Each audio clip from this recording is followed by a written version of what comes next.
Al norte de Colombia, cerca al Cabo de la Vela, en la Alta Guajira, el sol quema como el fuego. El trabajo es aún más duro a pleno rayo del sol.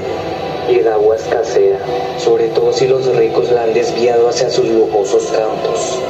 Y la ironía más grande es que ese lugar está rodeado por completo de agua, pero totalmente salada. Para aquellos tiempos, el folclore de una nueva nación empezaba a nacer, pero asimismo la más grande y espantosa batalla estaba por librarse. Porque cuentan las viejas crónicas, una noche completamente oscura, cuya única luz era la luna llena alumbrando el sendero de un viajero que andaba al lomo de su burro. El viento susurraba con brisa suave, después de un abrumador calor durante el transcurso de ese día. En la tenue oscuridad, aquel hombre tocaba su viejo acordeón para intentar amenizar un poco su largo e inacabable camino. A esas altas horas de la noche, empezó a notar como una melodía de otro acordeón en la lejanía de lo profundo de ese bosque se hacía cada vez más y más fuerte. Notó como sus notas eran respondidas, pero de una manera más magistral.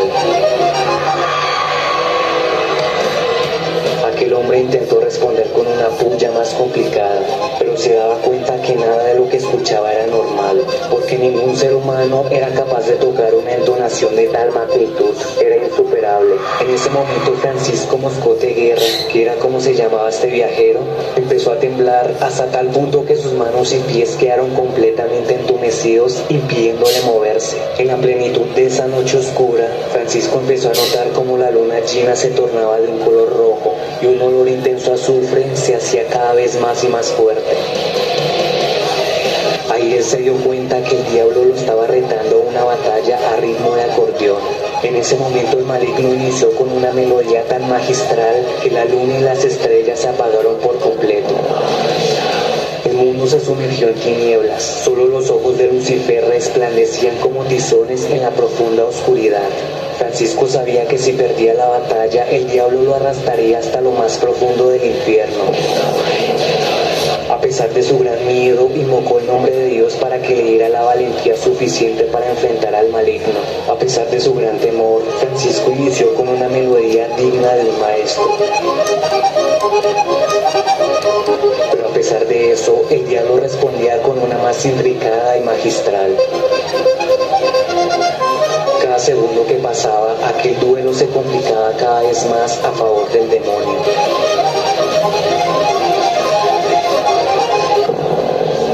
Francisco, en medio de su desespero, interpretó el Padre Nuestro.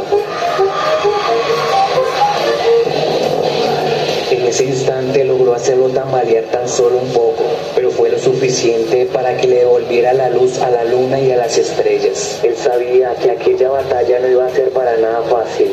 El diablo se enfureció de tal manera que las melodías que interpretaba eran casi imposibles de superar.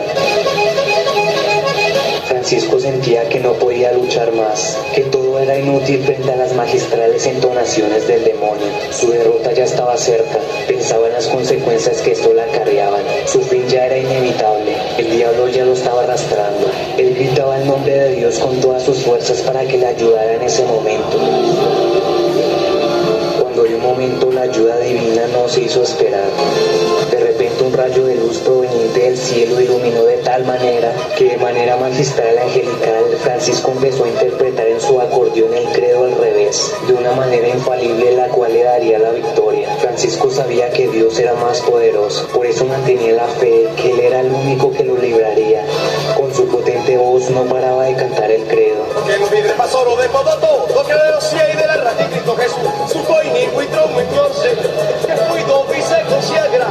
El demonio atemorizado trataba de entumecerle las manos y la boca, todo para que no continuara debido al horror que estaba sintiendo por esa entonación, pero era inútil.